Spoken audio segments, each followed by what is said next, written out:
Good day, I am Shannon Benji Paran, and with me is my client Gladys May Paz, and today I will be conducting her physical fitness assessment. What I have here is her fitness assessment form, and I will be using this to record her results in each test. I will be starting with the static postural assessment. So first thing on the checklist for the static postural assessment is to check whether the client has a forwarded head.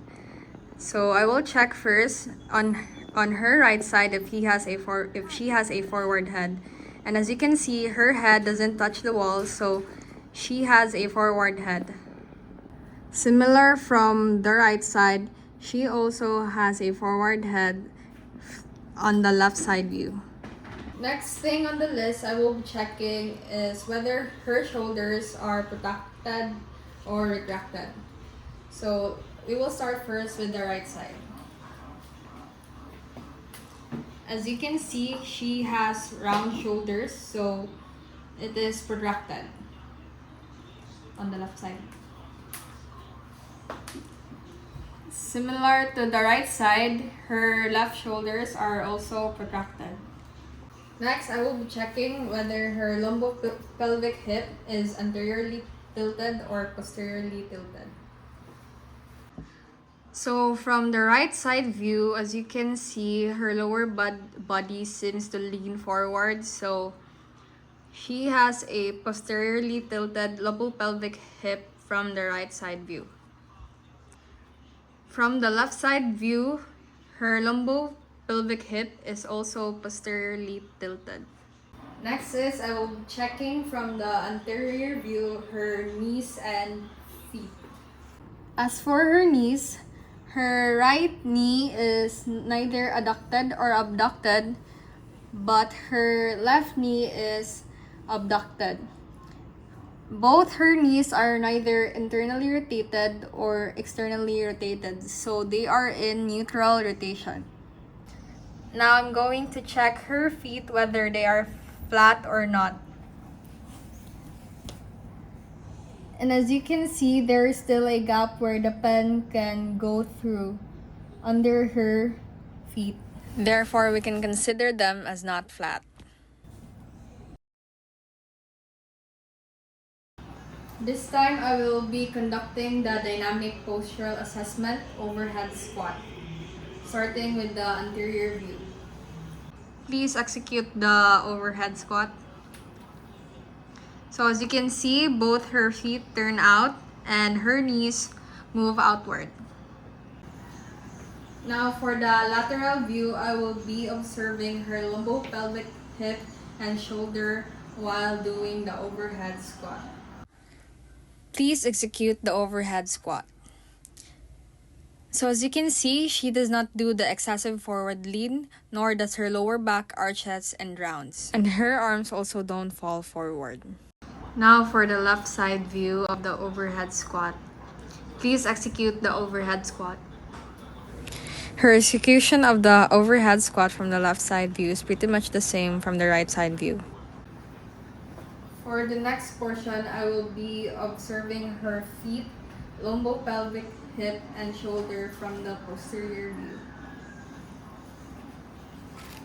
Please execute the overhead squat. As you can see, her heels do not rise, nor does her feet flatten. Now I will be checking her lumbopelvic hip and shoulder. Please execute the overhead squat. As you can see, there is no asymmetrical weight shift, but her shoulders are elevated.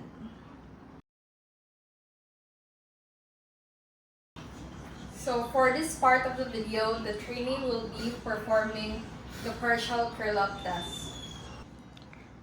Please perform the partial curl-ups.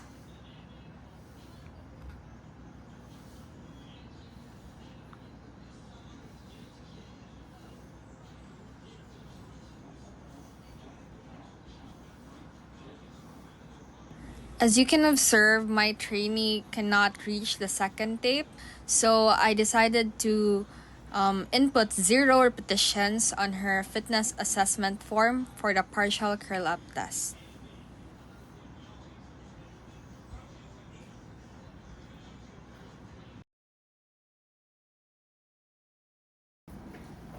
Now I will be measuring the girth measurements of my trainee.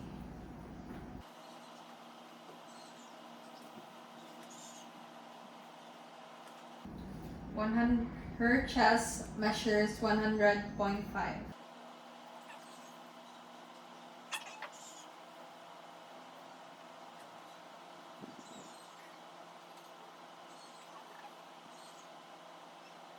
Her right upper arm measures 32.2.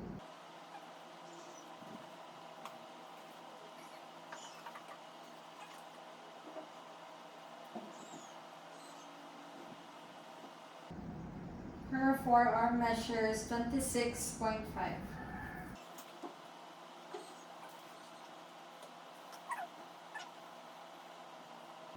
Her waist measures 98 centimeters.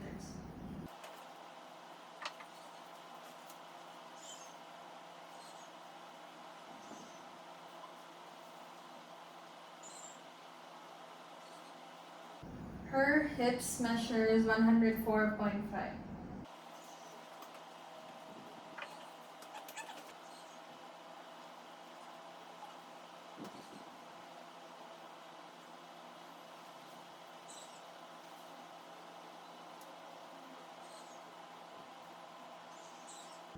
Her right thigh measures 60.9.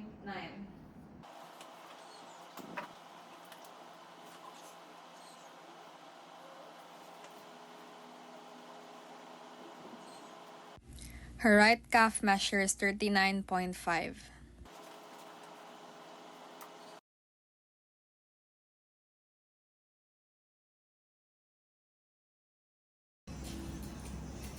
The next thing we will be doing is the 3-minute step test, and as you can see, I have already set up the step that the client will be stepping on. And to make sure it is 12 inches, I will be measuring it again. So this is already 12 inches in the measuring tape. And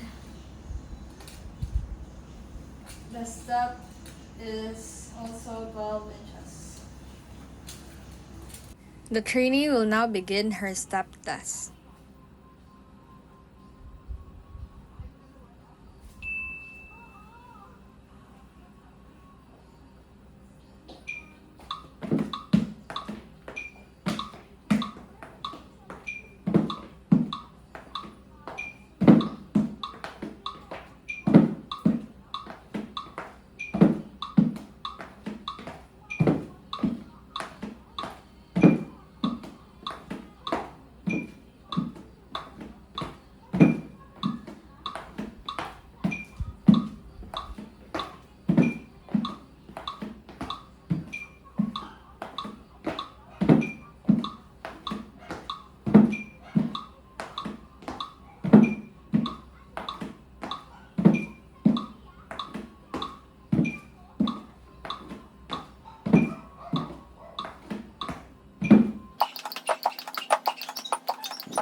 One minute.